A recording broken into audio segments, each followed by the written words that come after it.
find the simple interest on 25,000 rupees at 8% per annum for 3 years. First நம்ம என்னென்ன datas கொடுத்துருக்காங்க அப்படின்றத நம்ம எழுதிக்கணும்.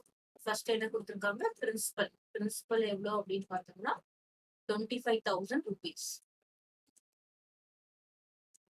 Okay, rate of interest r is equal to என்ன 8%. Next number of years n is equal to என்னன்னு பார்த்தோம்னா 3 years. நமக்கு சிம்பிள் இன்ட்ரெஸ்ட் ஃபார்முலா என்னது? I is equal to P N R by 100. PNR by 100. So I is equal to P ஓட value என்னது? 25,000 into N என்னது? 3 years into R ஓட value என்னன்னு பார்த்தோம்னா 8. 8 divided by 100.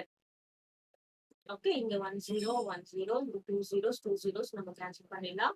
இப்போ என்ன இருக்கு? 250 into 3. 250 into 3 is 250 into 3.